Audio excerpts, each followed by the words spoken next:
Hello and welcome to this episode of SDTV. I'm Elena Pittman, a co-anchor on this show, and I'm proud to introduce our Year in Review recap episode. First, I'd like to start off with a few thank yous. Thank you to my co-anchors Layla and Lola from Season 2 and Devin from Season 1. You've been incredible to work with. Next, thank you to our amazing producers and editors, Griffin from Season 1 and Matt from Season 2, for helping us put the show together, and Mr. Lopalato for being so supportive and encouraging. We could not have done it without you. I would like to thank everyone who has contributed to the show.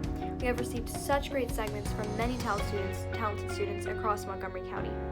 Last but not least, I would like to thank you, the viewers, for watching our show and allowing us to share our content with you. We released our first episode a year ago at the start of quarantine on March 25th and have produced 2 seasons since. Along the way, we have received many submissions from recurring segments like Sox News, a fan favorite, and inspiring segments like Spoken Word with Summer. This episode will have 2 parts to share all of our favorite segments from both seasons with you. Without further ado, let's get into the episode. Thank you for watching.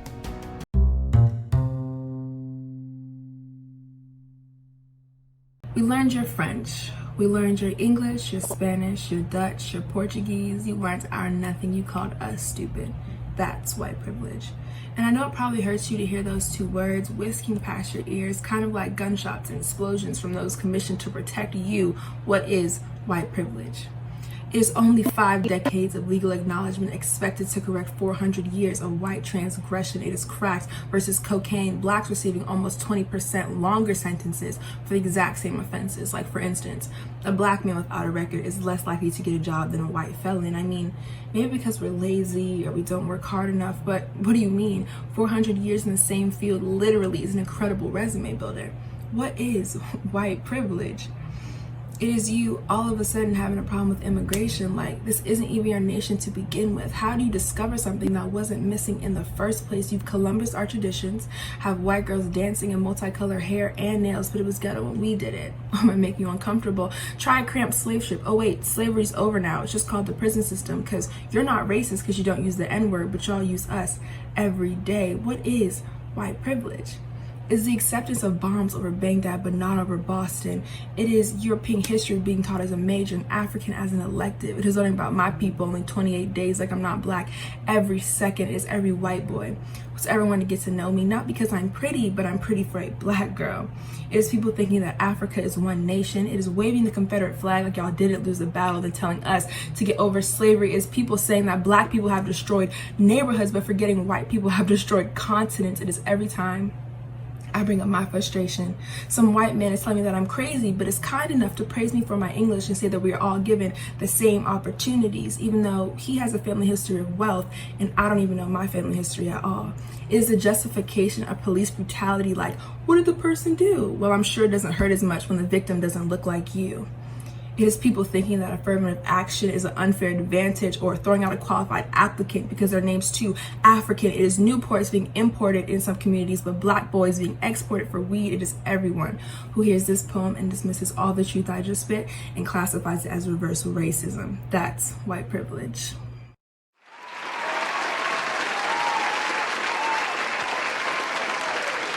Hello everyone and welcome. My name is Jamie Elder. I am a senior at Quince Orchard High School. Much like everyone else right now, I definitely should be studying, but I will continue to use Spark Notes for the 50th time this week. Yeah, I'm failing all of my classes. Love to see we have an audience out here tonight. Audience, say hey! Oh my gosh, I love all of the Totally Real support that we have here today in my house. This is great. I didn't know my house actually had a theater filled with people, but it's great to see. It's great to see. So good news, guys. Good news to everyone watching. I voted for the first time this year. Thank you. Oh, thank you for the applause. You don't need to. You hold the applause, guys. Come on.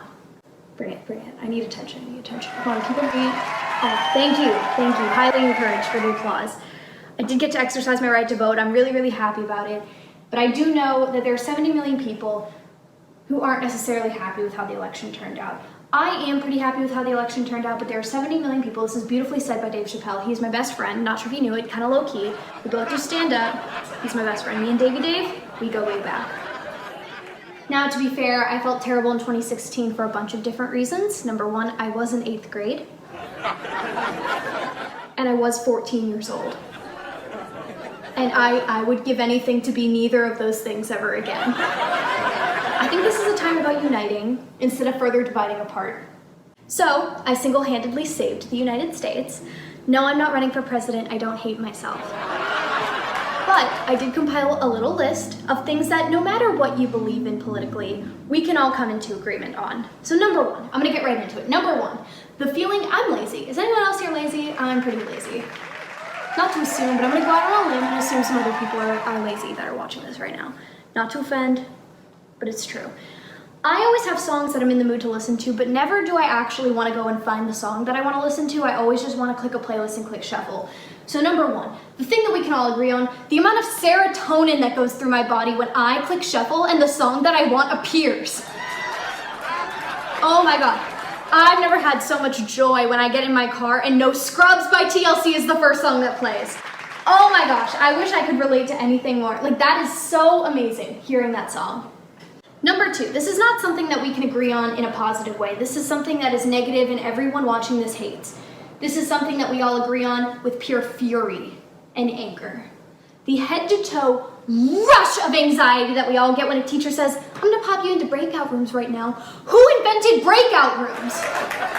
I've never been so tempted to not speak in my life. I can't even handle, I don't understand the point of breakout rooms because every time I go and it's the same ordeal. I'm with about a few other students that also don't want to be there. Their cameras are for the most part are off, their mics are off, and someone has to be the person to take the leap. Someone has to take the leap and unmute and go, can you hear me? Can you hear me? Should I share the document? Can you hear me? Should we drop the emails in the chat? Oh, you're gonna share the document? Oh, should we drop the emails in the chat? Emails in the chat? Should everyone put the emails? I'm gonna put my email in the, oh, did you not get access to it? Should I use a different email? I can't, can you hear me? Am I breaking up? It's the worst thing ever. I did have a positive experience with the breakout room though. It was me, two other people. Me, two other people. One person, mic off, camera off, completely irrelevant to the story. Me, mic off, camera off. I was eating Cinnamon Toast Crunch very confidently on the other side of the screen. It was amazing, not the point of the story. Anyways. Third dude, mic off, camera on. He had to switch it up a little. This breakout room was amazing for many different reasons. Did we end up doing our work? No. Did we even acknowledge each other's existence? Absolutely not. But this man looks at us in the camera. He's looking at us for 3 minutes solidly. I'm very uncomfortable munching on my Cinnamon Toast Crunch. Very, very worried for what this man is about to do. I'm assuming he's playing a game on another server, or maybe he's doing the document, because I know I didn't. And he looks at us dead in the eye, or dead through the screen. And he takes his hoodie, and he pulls it up over his face. He takes a blanket, and he pulls it up to his neck. He's on a couch. He lays down, looks us dead in the eye, and falls asleep in front of us. Do you know how much confidence you have to actively fall asleep in front of people that you don't know?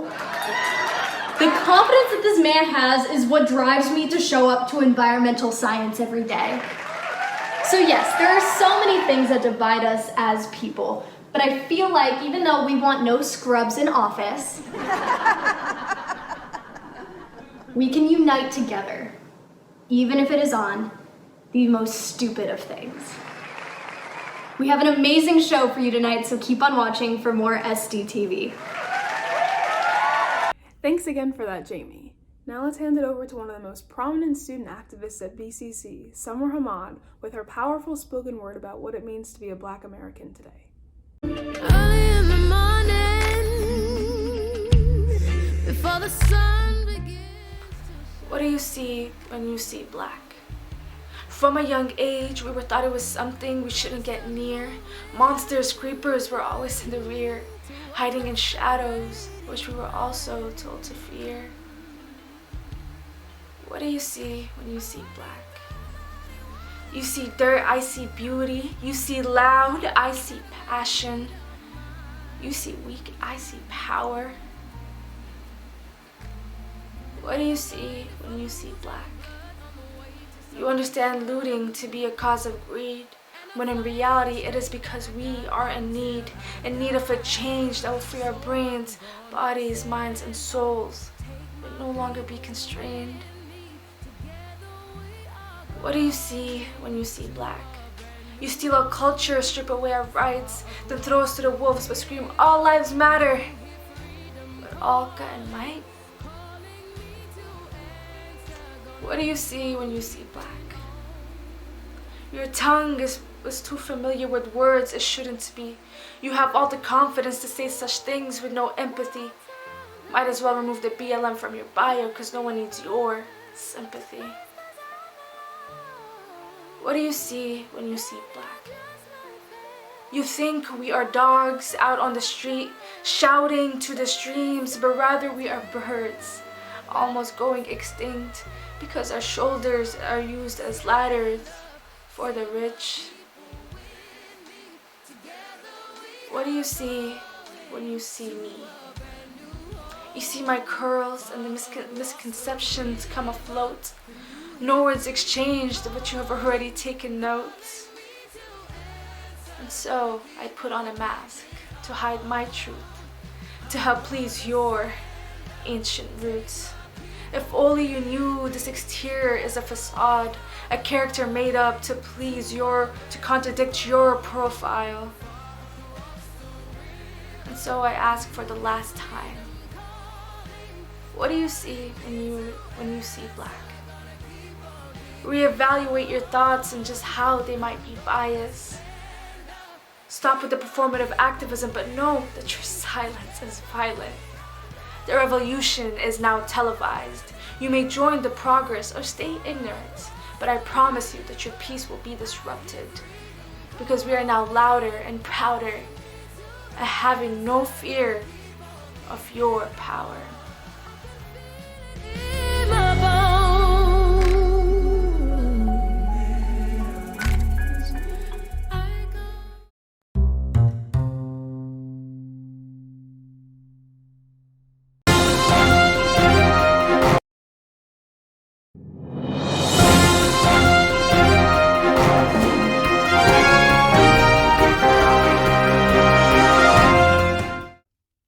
Our guest today has some really exciting news. Isn't that right, Courtney? So exciting, Bill. Dr. Googly has discovered a cure. A cure? Tell us about it, Dr. Googly.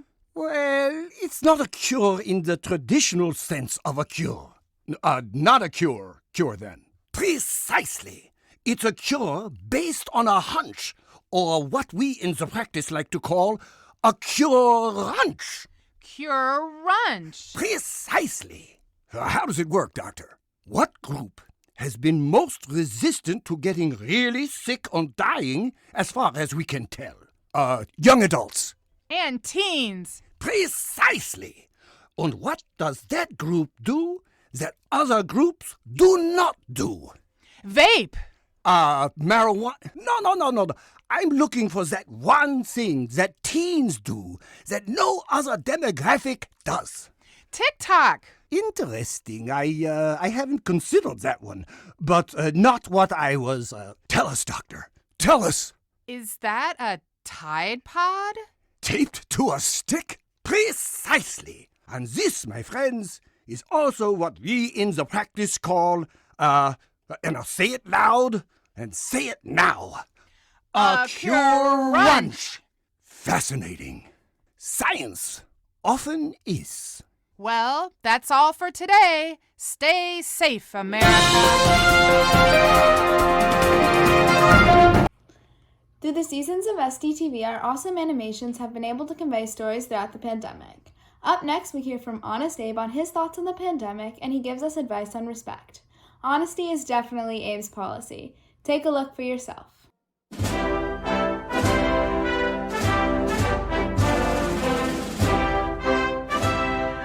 Abe here, sending my thoughts and prayers and whatever niceties one is apt to send these days. How am I, you might ask? Well, if I'm gonna be honest, which is kinda my brand, I'm a little, how would you say, pissed off. What happened to giving your so-called favorite president some respect? Not to mention a little respectful distance. The tourists, the selfies. I'm fine with all that. But when exactly did I become one big political prop? Let's just say my hallowed grounds are feeling rather hollow these days. Last year was the kerfuffle between the boys from Covington High, the BHI, and assorted others. Gentlemen, take your petty squabbles elsewhere. How do you say it these days? Get out of here. Get a room. Get off my plaza. The media made so much ado about nothing regarding that nonsense.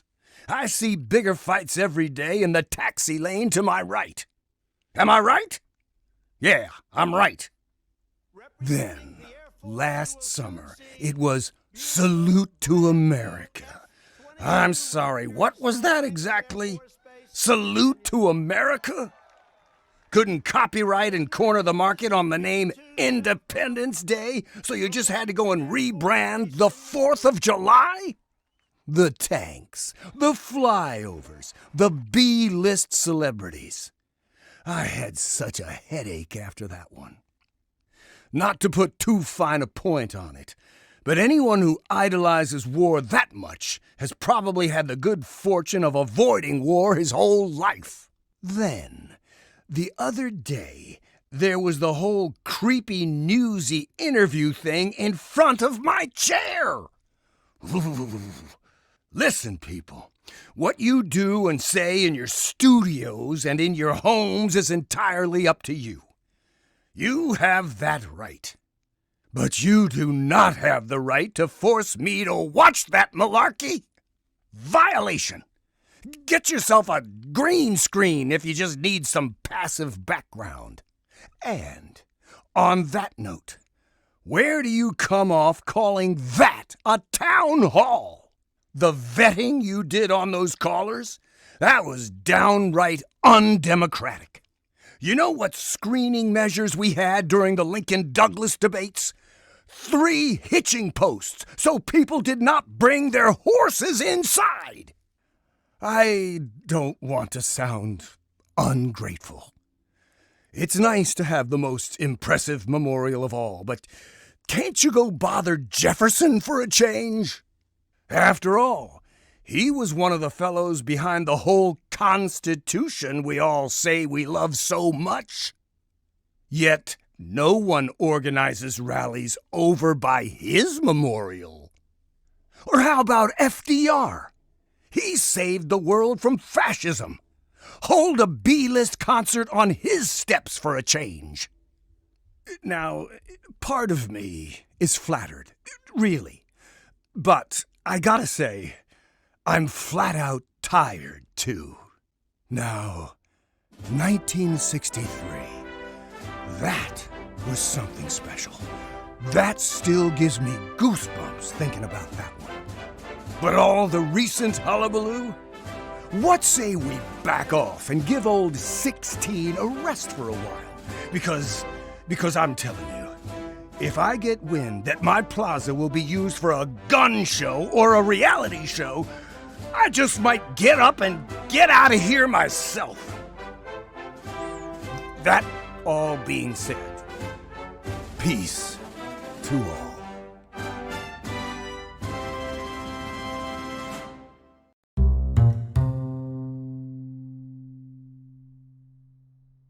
Hola, estoy aquí con la señora Rosa Gutiérrez López. Estamos en la Iglesia Unitaria Universalista que está en Bethesda y hoy voy a entrevistar a Rosa sobre su experiencia viviendo aquí. Emigré de El Salvador en el 2005. Llegué aquí a Estados Unidos un 11 de diciembre del 2005. Yo emigré de El Salvador porque yo tuve una amenaza y ese fue el motivo que me hizo venir a este país, porque este país dice que es libre de expresión y aquí hay seguridad, ¿verdad? Por eso yo emigré aquí. ¿Te ha sentido mucho miedo en su vida? Sí. Supongo. Pero ¿me puede contar un poco del contraste del miedo que tiene de ICE, por ejemplo, o de que si la lleguen a deportar un día o de que usted sí sale de este espacio, esté en peligro, contra el miedo que tenía en El Salvador? Sí, bueno, si yo no salgo sin un permiso, sí tengo miedo que migración me agarre y me deporten, porque yo si llego, yo corro peligro. No es como que yo voy a llegar y no me van a hacer nada, no. Dicen que el país ya está mejor, pero usted no cree. No, la verdad no. Un día nuestra situación en nuestros países se van a arreglar, pero ahora no es el momento. ¿Cómo ha sido su experiencia viviendo en esta iglesia? Al principio fue muy dura. Nunca había experimentado estar en santuario en una iglesia, el cual fue difícil adaptarme, pero ahorita yo estoy muy adaptada, más especialmente pues porque están mis hijos conmigo. Claro. ¿Cómo se siente ser la primera persona que está en esta área que está recibiendo este tipo de refugio? Me siento bendecida y a la vez un privilegio de haber encontrado esta iglesia. Me abrió sus puertas y también los miembros de esta iglesia me abrieron sus brazos y sus corazones también. Y es una experiencia bonita, claro. A pesar de que no puedo salir, pero igual yo me siento bien. ¿Y usted cree que tiene la esperanza de que más inmigrantes como usted pueda tener esta misma oportunidad?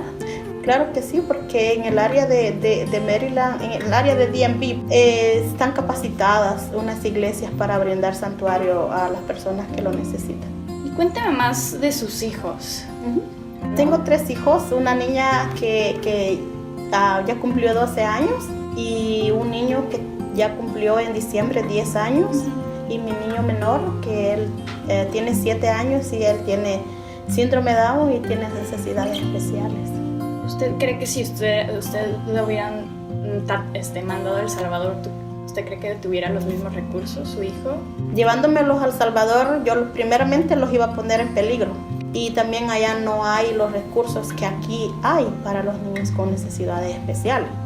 Tengo la bendición de estar aquí, no puedo salir, pero estoy segura, pero con solo el hecho de tener a mis hijos, con eso mi corazón está lleno. After the unforgettable 2016 election, we got students' reactions to what they thought was going to be in store for the next 4 years. Their reactions varied to excited to terrified. Our own Hunter Walterman went to Wilmington to record the reaction of the public on November 7th, 4 days after the 2020 election. Most of whom this time were extraordinarily excited. On Saturday, the eyes of the world turned to Wilmington, Delaware, as former Vice President Joe Biden addressed his hometown as the apparent president-elect, ending the 2020 campaign with a bang. Biden and running mate Senator Kamala Harris addressed the wounds of a deeply divided nation. Although Biden received more votes than any other presidential candidate in history, President Donald Trump received over 70 million votes in an election with record turnout on both sides. For all those of you who voted for President Trump, I understand the disappointment tonight. I've lost a couple times myself, but now let's give each other a chance. A theme of unity and hope that resonated with many of the supporters who traveled from across the country to watch him speak. I think it's a sigh of relief for everybody. A step in the right direction for our country, for our people, and for the entire world. The love, the different people, just everything just so amazing about it. Biden is inheriting a country with cataclysmic challenges. On the day he spoke, a record-setting 128,000 new cases of COVID-19 were reported in the United States, just months after the death of George Floyd, which sparked massive demonstrations throughout the United States calling for racial justice. I've long talked about the battle for the soul of America. We must restore the soul of America. Our nation is shaped by the constant battle between our better angels and our darkest impulses. Biden pointed to the election of Senator Harris as the first woman vice president and the first vice president of Black and South Asian descent as a sign that Americans are ready for positive change. I feel like it's a step in the direction for women. We finally have a woman in office. It's so amazing. Equality. We're finally there. kids, family, different races. It's like we was in unity again. It felt so great. When we all come together, beautiful things happen. Cautious optimism in a polarized world. I just like people being together and having friends. By far the biggest theme tonight was hope and unity. It was in the speeches of Joe Biden and Kamala Harris, and everyone I talked to say they're looking forward to the next 4 years. In Wilmington, Delaware, Hunter Walterman, BNC News. How time flies. Thanks again to all the amazing students who keep this show alive. We wouldn't be able to do it without you. That's not all though. Stick around for next episode where we continue our year of review for SDTV and look at more amazing segments from students throughout MCPS. Remember, if you or someone you know is interested in joining SDTV or has a segment they want to be included in a future episode, you can always join our classroom with this code. I'm Layla Nicholson, and thank you for watching this episode of SDTV.